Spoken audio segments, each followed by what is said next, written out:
to be a Daniel, dare to stand alone, dare to have a purpose firm, and dare to make it known.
Hi family, happy Sabbath. Welcome to season 2 in our Oldies but Goodies Sing Along. If you are new here, I am Rochelle Thomas and I'm glad that you are here. If you are a returning member of my YouTube family, welcome back. You guys know what time it is. Yes, you do. It is time to take a musical trip back in time.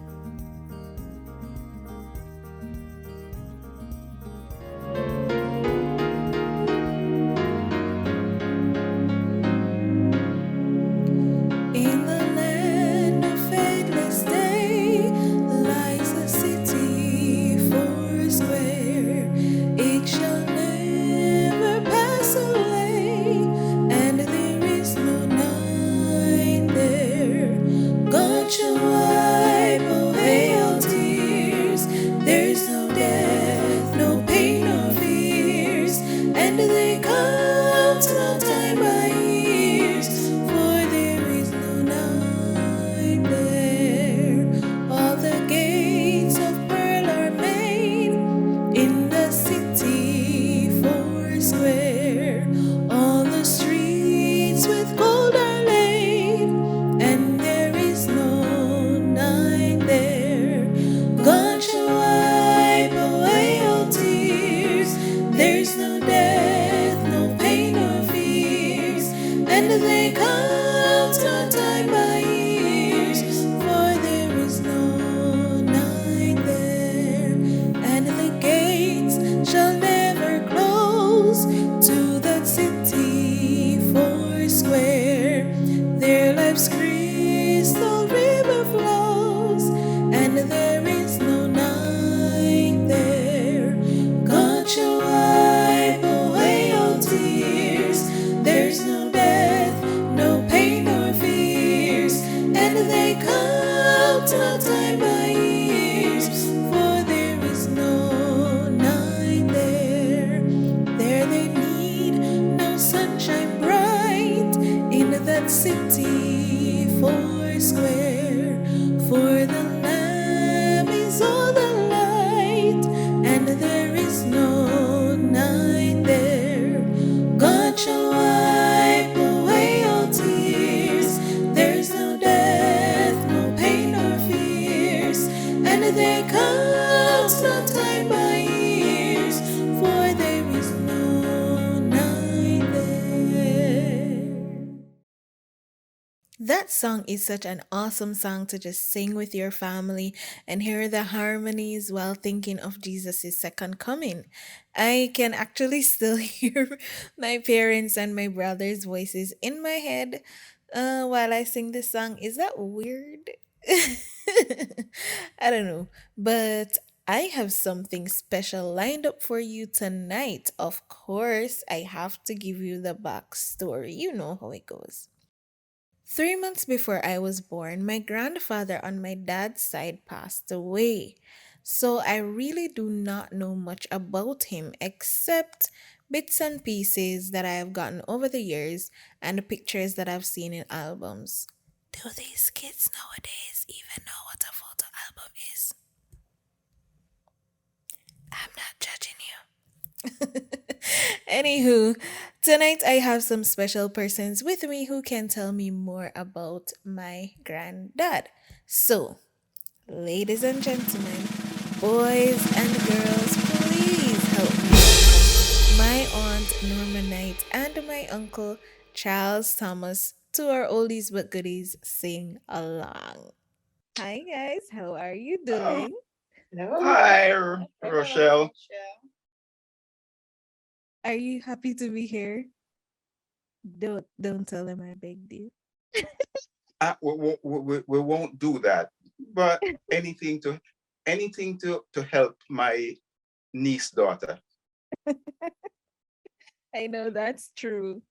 I Yeah. want to ask you guys this evening, what was Grandpa like as a family man? Auntie Norma, you want to take this one? As a family man, as a provider, I must say Papa was always there for us as his children.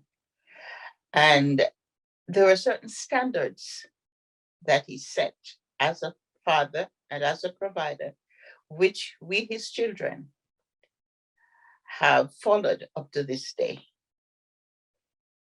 He, back in Jamaica, you would say a no nonsense person. He stood for principles, no lying, no stealing, honesty. And what we saw at home was exactly who he was when he went out. People trusted him. And as his children, we trusted him. One of the great factors in our lives was the fact that we were brought up to believe in God. And as God, our Father, and He, the Father of the family, we were able to emulate His principles, which has made us better children. And some of these principles we have transmitted to our children. Charles, you want to pick up with anything about Papa? Well, one thing for sure was this: that wherever he went with his family, Mhm. he made sure that his wife Mm. would walk by his side, never Mhm. behind him. She was his equal. As a matter of fact, if you want to look at it this way, she was the chief operating officer in the house. When he went out, he sold anything, he came home, everything was handed to him, from him to her. If he needed to go out and buy something, he would go to her. Can I have a little money? So she ran everything. I When didn't he know went that. out on the farm, he was running the farm, but around the house, she was boss. Oh wow. I didn't know that. Yeah. That is The pretty interesting thing interesting. too, Yeah. he, my mom would say, but Papa, you know where the money is. Why don't you? But still, he would say, Miss Rose, and my mom would hand him whatever he wanted, even though he knew where the money was kept. That that family dynamic is interesting. Very. That is Right. pretty They interesting. had a division of labor Mhm. and they lived it up until the day he died. Oh wow. Yeah. Another principle in the home Mhm. was family worship. Yeah. We had to be ready. 5 o'clock in the morning was family worship. And everything followed after that. Who had to go off to school, breakfast, school, and whatever. Whatever you needed to do on the farm. Yeah, exactly. He was there. Talk about family tradition because growing up too. And for those of you who have not watched the episode where I interviewed my parents, you should go and watch. Thank you very much. After this one, of course. Dad used to have us waking up 5 o'clock too. So that's interesting. 5 or 5:30. If it was like on a Sunday, it would be later, depending on what you had to do. But the only thing you did before worship was wash your face and brush your teeth. You did nothing before family worship. Family worship was the first thing, and then everything else could come after. So that's interesting. That's a tradition that came down Yeah. to me. Well, let's segue into what Grandpa was like as a church leader, because my ears say he was a first elder. Is that true? He was the first elder, and at one point he was also the district elder. What's a district elder? I've never Okay. heard that term. No, here's the thing. It's somewhat a little different interpretation, because people may think when you say district elder, you're talking about the district of churches. But in this case, we're only Yes. talking about the one church. Oh, Okay, so it's basically it's kind of interchangeable with head elder. okay. And Okay. as far where that was concerned, and just to give you a little story, a particular pastor was being introduced into the district, and the conference official that brought him to introduce him was saying to the congregation that everyone would like this new pastor. And Papa's thing was, after we've met him a while, we'll tell you if we like him. So he's basic, and so that's who he was. So what he was at home, he was also at church. He did not deviate. We had a pastor who came in in gathering time, and every week you would do your goal or whatever it is, and then information would go to the conference for whatever the church goal is. And so when he came, he wanted to report to the conference that the church had met its overall goal, but we weren't quite there yet. It was close, but not quite. And so his thing was, I know we will reach it next week. So let's just take the money from the offering and make it up and say we'll reach your goal. Paul said, no, we have not reached the goal, so we're not going to report that we have reached it. So his thing was, that was as a leader in the church, his integrity was impeccable. Nobody could come and says, Elder Thomas said so and did so. And so you knew where he stood. And he wasn't a dictator in the church. And for that reason, because of it, until he got to the point where he started to diminish a bit, they didn't want to change him. So he'd be there year after year after year after year. When he started to slow down, then they made somebody else the head elder. And I could tell you, if he hadn't died and he had all of his faculties to this day, they probably wouldn't have changed him up to now. Because of how much. One other little thing about family, we remember the days where we did Sunday evening and Wednesday evening meetings. Because of who he was.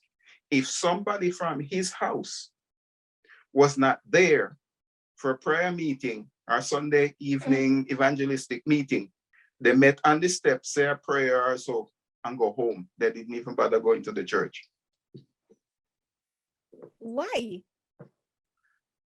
Because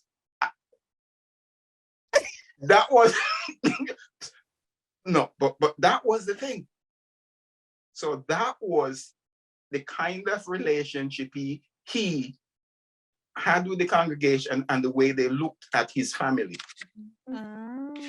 It was what's the word I'm looking for? A high regard Yes. for the family. Yeah. I didn't And plan not to ask you. Go ahead. And not only in the church, in the community where we live. They thought highly of him. Yeah. You see? And they knew that his children and the way his children would behave. Because when we go out, you would, that Mr. Thomas's children, that is Mr. Nobody would mess with you. Mr. Thomas, this is from Mr. Thomas's home. And I remember as a young girl growing up, I was going out and someone asked me to buy, I think it was either tobacco or it was, I think it was to buy a cigarette. And I told the person, no, I couldn't buy it. And they went and complained to my father. And he explained to them the reason why. And he said, no, she couldn't buy it because they were ready to complain. But he stood, as I said before, he stood for honesty and certain principles, which, another important thing with him, education was a big thing for him. And I think that was one of the forces behind all of his children, that all of us to this day have gotten good education so that we can function. But he made that a priority, one of the priorities. That's pretty interesting because I just want to, I didn't plan to ask you guys this question, but I'm going to ask you because I'm curious.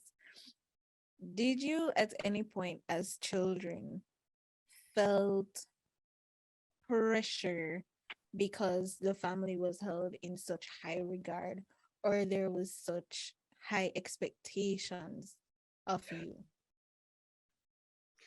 I didn't really feel any pressure as such. The one thing though is that you look at the community and realize that we were the only family really in the community that was Adventist, so therefore we were somewhat unique.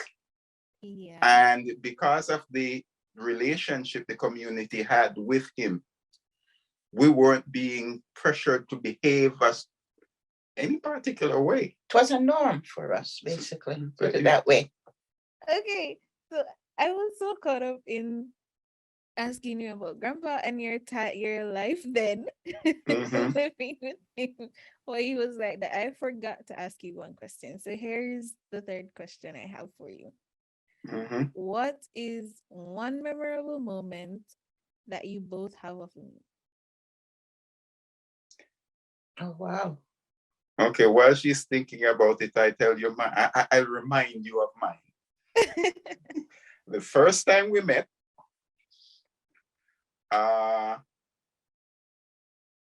it was your grandma and I were coming down because it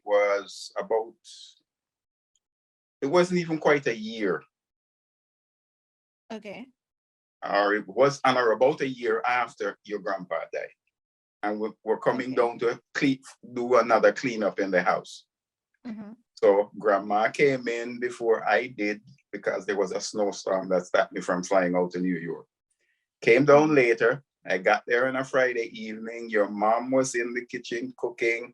There was this big bag that was by the entrance to the kitchen. So you were just holding on and walking.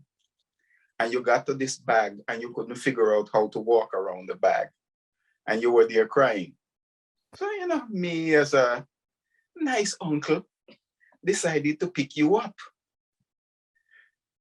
You stopped crying, took a look at my face, and put your head down, and took another look at my face, and then you started crying. And it took about 4 hours for your parents to quiet you down.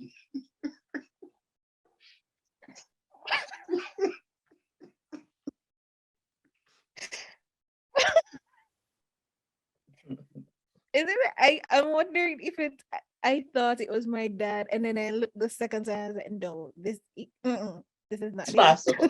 That's possible. That's possible. I For me, apologize.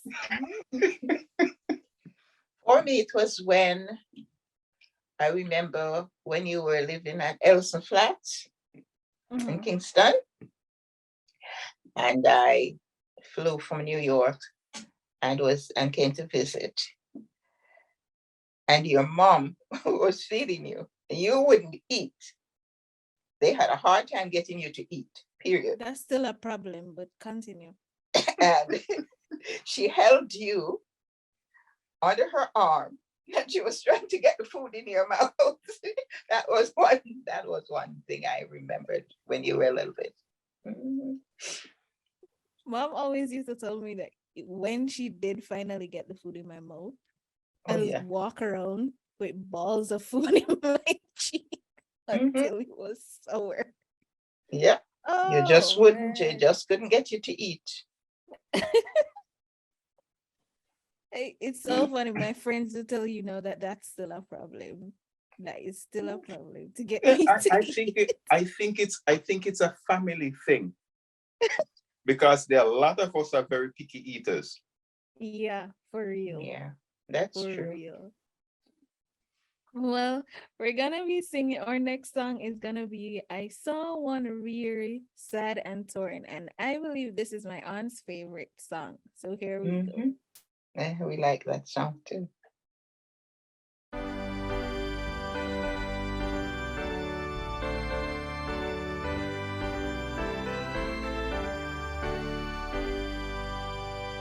I saw one weary, sad, and torn with eager steps press on the way, who long the hollowed cross had borne, still looking for the blessed day, while many a line of grief and fear upon his brow was furrowed there. I asked what buoyed his spirits up. Oh, this said he, the blessed hope. And one I saw with sword and shield to boldly brave the world's cold frown, and found unyielding on the field to win an everlasting crown. The one with toil oppressed by foe, no murmur from his heart arose. I asked what buoyed his spirits up, oh, this said he, the blessed hope. And there was one who left behind the cherished friends of earthly years, and honor, pleasure, wealth, resigned to tread the path bedewed with tears. Through trials deep and conflicts sore, yet still a smile of joy he wore. I asked what buoyed his spirits up.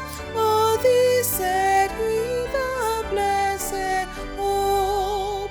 While pilgrims here we journey on in this dark vale of sin and gloom, through tribulation, hate and scorn, oh, through the portals of the tomb, till our returning King shall come to take his exiled captives home. Oh, what can buoy the spirits up till this alone the blessed hope? Today's scripture for reflection is from Titus 2, verse 13, and it says, looking for the blessed hope and the glorious appearing of our great God and Savior Jesus Christ. To be honest with you, I never met my grandfather on my paternal side. And my granddad on my maternal side passed away in 2019. But praise God, they both died in Jesus because it gives me hope that I will see them both in heaven when Jesus comes. This is just one of the many reasons that I am a Seventh day Adventist. I am a third generation Seventh day Adventist, and that is something I am proud of. So, Auntie and Uncle, let me ask you both, why Seventh day Adventism? Is it just a family tradition? Slight correction. Okay. You're not a third generation Seventh-day Adventist. Ah, On your No. paternal grandmother's side, I think it goes further back than that. oh. Yeah. So I think you may need to have a little interview with grandma. I Since she's think still I need to. since she's still around. But for me, granted, growing up in the church, and it was a must. Father is first elder, father is doing Bible class. It was a requirement. You couldn't have us running around and expect everybody else to be in Bible class. And so we had to be there. So initially, it was if you want to call it, the family's religion. But over time, as I learned more and more and recognized that the Advent movement can be understood, it is a thinking and a rational religion to believe in a God who expects his people to be not only be obedient, but also to love him, and to recognize that how I demonstrate it is by being obedient. And I can't see myself being anything other than a Seventh-day Adventist, because that's what he's all about. Mm-hmm. To me, it's a way of life. You see, it's not an emotional thing. To me, it's just a way of life. You see, if someone can love me so much to give his life for me, a sinner, there has to be something more to it. And so studying the word, reading the Bible, studying his word, and building that relationship with him. It's basically, to me, what it's all about, having a personal, abiding relationship with my Creator God. I just want to, sorry, go ahead. And searching the scriptures, there is no other way. Definitely. I just want to go back to the point that you made, that it is a way of life, because for me, it started out to, honestly, when I got baptized, when I was a child, I got baptized at 7 or 9. You know why I got baptized? I wanted to be a church clerk. It still hasn't happened, but anyways. I wonder. I wonder. It's a family thing. It's a family thing. Grandma, grandpa, I was a church clerk as a teenager, and I grew up. I came, and after I got here, I've been at church. I've been a church clerk at two different churches. And I go in, and the first church that I did it, I went in and I told them specifically, that's the position I wanted. And I went in and I cleaned up the membership record, because you had literally two different lists. One for that the conference had and one the church had. The two of them just didn't mesh. There was something like about more than 50 name difference. in the record. They had the same number Mm-hmm. as the total number of members, but It they wasn't look the at same list. Something right. was wrong. And so I went to another church later, and we ran into some of the same issues. I had to clean up their records too. It may be in the genes. It may be hereditary, eh? Yeah. But yeah, I Okay. wanted to get baptized because I wanted to be a church clerk. I think at the time, I don't remember if Sister Price was a church clerk. Something like that. Anyways, but I wanted to be like the person who was a church clerk. So I wanted to get baptized for that. But anyways, over time, going back to the point about it being a way of life, over time, when you look at the ministries within the Adventist church, you touch on youth, you have youth ministry, you have children ministry, you have women ministry, you have health ministry, community service. It impacts every facet of your life, and there is learning within the church for Mhm. all these different facets of your life. There is material literature that gives you, and as a matter of fact, for each of these different ministries or departments, they pull from the same Bible to show you in the Bible how God directs us to live our life overall. And that for me was one of the things that made me go, yeah, this is definitely a way of life. The same Bible contains instructions and it Mhm. contains advice for every single Every facet of your life. Right. true. Everyone. True. Well, now we're gonna move into our final song. We'll never say goodbye in heaven. And this one is my uncle's favorite song. It has now become my favorite song. One quick little tidbit that we didn't touch on when we were looking at, you know, the whole family dynamic. Uh-huh. When mom and dad got together and before they started having children, Uh-huh. their prayer and their continued prayer up until they stopped having children were to have godly children. Yes. And with the exception of one, we've all had some role or some whatever within the church, and we have made it a way of life. So you walk down the road, and even though we may not be able to immediately quote your text on a particular topic, you know, we may give you bits and pieces as we remember it.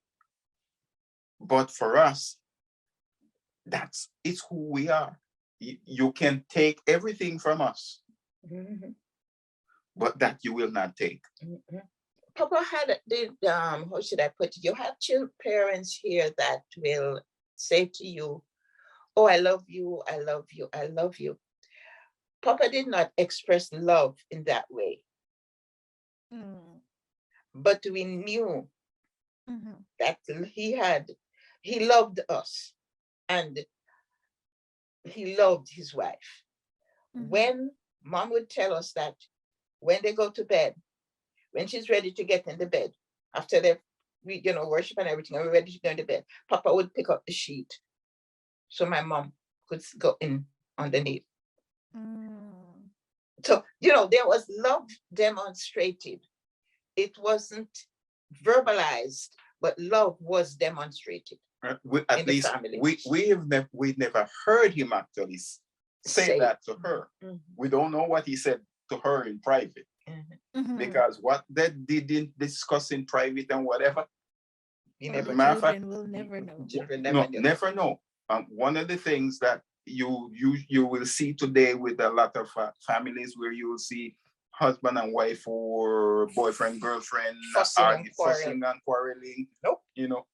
We never heard even one harsh word pass between them. No. We've Always never a seen united front. we've never even seen a bad look. She said he was her Always best a friend. united front. Yeah. So when he died, She it lost. devastated her because She lost her best she friend. lost. It wasn't just her best friend, her only friend. That's what she said. Mm. She lost her only friend on friend. earth. She was married and lived in that district for 40 plus years. Mhm. She never had people, quote unquote, that you would call good friend or best Yeah. friend. He was. Yeah. He was it. Interesting. That's yeah, guys, we I- definitely have to interview Grandma. Yeah, beautiful grandma. We definitely have to interview Grandma. You have to interview Grandma. Are Mhm. there any final words that you guys want to say? I would say this, that when it comes to having a relationship with Jesus Christ, it should never be based on tradition.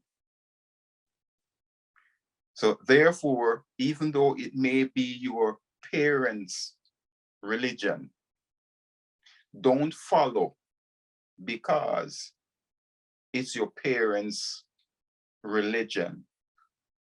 Seek out God for yourself. Yes. If it turns out to be that the religion that your parents is following, it's the biblical one, then you follow. If it's not, then find the biblical one and follow it. Yeah. You have to What know about Christ you, for Angela? yourself. Important thing is knowing him for yourself. Thank you guys so much for joining me.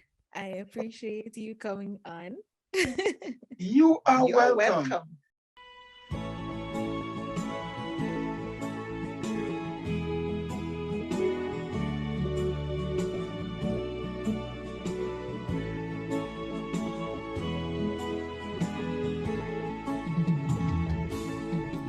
Our friends on earth, we meet with pleasure while swift the moments fly. Yet ever comes the thought of sadness that we must say goodbye. We'll never say goodbye in heaven. We'll never say goodbye. For in that land of joy and song, we'll never say goodbye. How joyful is the thought that lingers when loved ones cross death's sea. That's when our labors here are ended, with them we'll ever be. We'll never say goodbye in heaven. We'll never say goodbye. For in that land of joy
that's all the time we have for tonight. I am glad you could join me, and I am grateful to my aunt and uncle who joined me tonight.